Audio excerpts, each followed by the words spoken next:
Hello, I'm Sulari Gentill.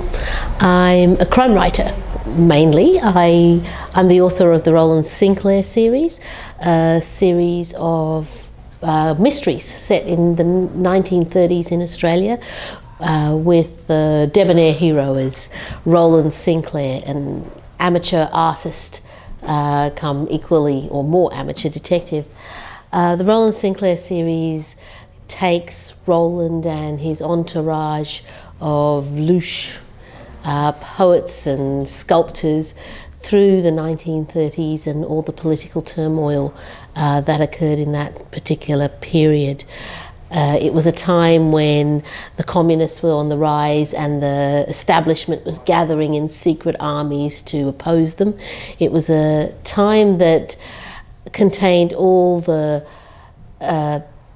feelings, the emotions and the difficulties and the prejudices that led to the Second World War, and that's my particular interest in following Rowland through that era. I'm also the author of Crossing the Lines, which is a departure from my previous work. It is a standalone novel which asks the question, what if you were writing about someone who was writing about you? That book in particular came out of years of having written the Rowland Sinclair series and progressively getting closer and closer to my own protagonist, so that the nature of the relationship between a writer and her protagonist became of great interest to me.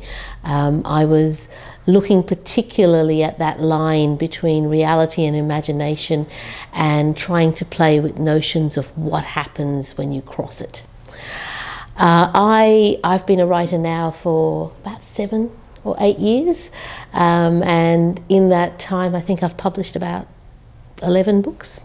So it has been an absolute baptism of fire, straight out of ordinary, normal 9-to-5 type of work into the creative arts, and it has become very much who I am now. To aspiring writers, I would say my primary tip is to remember to let the reader in. As much as writers control the story, as much as writers guide readers through the story and share what's in their heads with readers, the reader brings their imagination to a novel as well. And I think it's really important for a writer to share that, to allow the reader's vision to play as much a part in the novel as possible, because it's when a reader engages their own imagination that they become really wedded to the story that you're telling. So how do you do this? You hold back. You don't need to absolutely put in every detail. Let your reader imagine a few. So I like to think of writers as sketch artists. What we do is we sketch the picture and we allow our readers to colour it in as they will, and we allow enough flexibility in what we write that it can take, you know, a purple quote or a blue one. That's it. Sure.